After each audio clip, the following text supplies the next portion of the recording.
ये कहानी है दो दोस्तों की जो कि एक छोटे से गांव में रहते थे। एक बार वो दोनों किसी काम से शहर गए और वापस अपने गांव लौट रहे थे। उनके गांव तक पहुंचने के लिए उनको एक घने जंगल से होकर के गुजरना था। और जब वो उस जंगल से गुजर रहे थे तो एक दोस्त को प्यास लगी और वो पानी ढूंढने के लिए रास्ता भटक गए। थोड़ी ही देर बाद शाम हो गई और रात होने ही वाली थी। तो उन दोनों की नजर एक गुफा पे पड़ी जो कि पेड़ों से घिरी हुई थी चारों तरफ से। तो उन्होंने सोचा कि यही जगह ठीक है रात बिताने के लिए।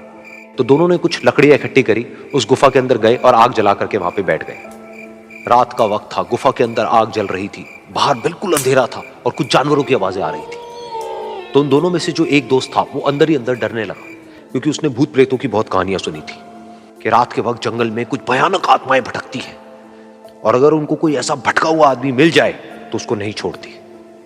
तो जब उसने भूत प्रेतों की बात अपने दोस्त से करी तो उसके दोस्त ने हंसते हुए उससे पूछा, क्या कभी तूने किसी भूत को देखा है? तो उसने कहा, नहीं मैंने तो नहीं देखा, लेकिन मेरे कुछ जान पहचान के लोग हैं जिन्होंने देखा है। तो उसके दोस्त ने उसको समझाने की बहुत कोशिश करी कि यार ऐसी सुनी सुनाई बातों पर विश्वास नहीं करते हैं, अब तू सो जा और मुझे भी सोने दे, मुझे नींद आ रही है। और इतना कह करके उसका दोस्त वहीं पर लेट गया और थोड़ी देर में सो गया। लेकिन वो जो अंदर से डरा हुआ था वो लेट तो गया, लेकिन उसको नींद नहीं आ रही थी। उसको लग रहा था कि शायद यहां पर कहीं कोई है जो छुप करके कहीं से उसको देख रहा है।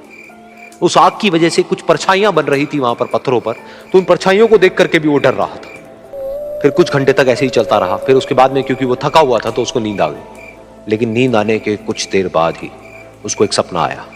सपने में उसको एक बहुत ही भयानक परछाई उसकी तरफ बढ़ती हुई नजर आई। अब जैसे जैसे वो अंदर से डरता चला जा रहा था, वो परछाई उसके और पास आती चली जा रही थी और बड़ी होती चली जा रही थी। और उस परछाई में एक हाथ उसको नजर आया जिसके बड़े बड़े नाखून थे, और वो हाथ उसकी तरफ बढ़ता चला गया और उसके गले तक पहुंचने ही वाला था कि तभी वो डर करके एकदम से उठा। फिर उसने अपने दोस्त की तरफ देखा जो कि सो रहा था, उसको पकड़ करके जोर से उठाया।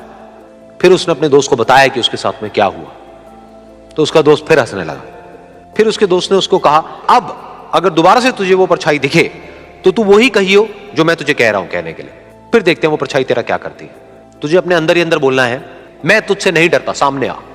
तो उसके दोस्त ने वैसा ही किया। थोड़ी देर बाद दोबारा से उसको सपने में वही परछाई नजर आई और वो परछाई धीरे धीरे उसकी तरफ बढ़ने लगी।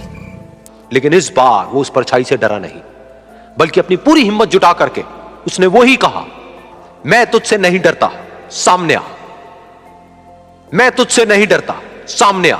मैं तुझसे नहीं डरता, सामने आ।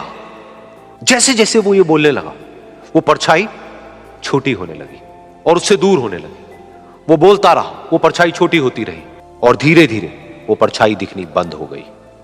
बिल्कुल ऐसा ही हमारी जिंदगी में भी होता है।